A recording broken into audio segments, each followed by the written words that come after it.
Cet homme perd 5 heures de vie à chaque tasse de café qu'il commande. Chaque trajet en bus lui fait perdre 8 heures de vie. Dans ce monde futur, ce n'est pas l'argent qui change demain, mais le temps qu'il reste à vivre aux gens. Les riches ont une espérance de vie qui s'étend sur des millénaires, menant une existence presque immortelle. Les pauvres, en revanche, doivent travailler dur jour après jour pour gagner 1 ou 2 jours de vie. Le moindre faux pas peut mener à une mort atroce dans la rue. Les vols sont monnaie courante dans les bidonvilles. Matt est tombé sans le savoir dans le piège des voleurs de temps.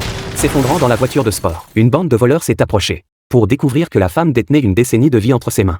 Une fortune colossale. Ils ont immédiatement saisi son poignet, commençant à siphonner son temps. Mais une voiture de police est alors passée au-dessus d'eux. Les voleurs ont interrompu le transfert, se précipitant pour s'enfuir. Lorsque la femme s'est réveillée, elle a réalisé qu'il ne lui restait plus qu'une demi-heure à vivre. Amy fut instantanément submergée par le désespoir. La voiture de sport était toujours en panne. Le temps pressait. Matt traîna Amy à une vitesse folle. Au dernier moment, ils arrivèrent chez un prêteur sur gage. En mettant en gage les boucles d'oreilles d'Amy, ils réussirent à rassembler à peine 2 jours de vie. Matt prit alors Amy en otage, appela son père, le directeur de la banque, pour lui demander 1000 ans de temps. Contre toute attente, la réponse de son père fut glaciale. Il déclara qu'il possédait une quantité infinie de temps, et qu'après avoir perdu une fille, il avait largement le temps d'en avoir une autre. Amy fut profondément blessée par les paroles de son père. Elle se rendit chez Matt, où tous deux, avec seulement 1 jour de vie devant eux, se sentaient complètement perdus. Ne trouvant que Matt à la maison, Amy lui demanda où étaient ses parents. Il s'avéra que le père de Matt était un philanthrope, roi du jeu, qui gagnait du temps auprès des riches pour le distribuer aux pauvres. Les riches avaient auparavant exploité le travail des plus démunis grâce à des prêts usuraires. Ces actions ont gravement compromis la domination des riches, ce qui a conduit à l'assassinat du père de Matt. Les 100 ans que Matt transportait désormais étaient l'héritage temporel de son père. Il cherchait à accomplir la volonté de son père grâce à ce temps.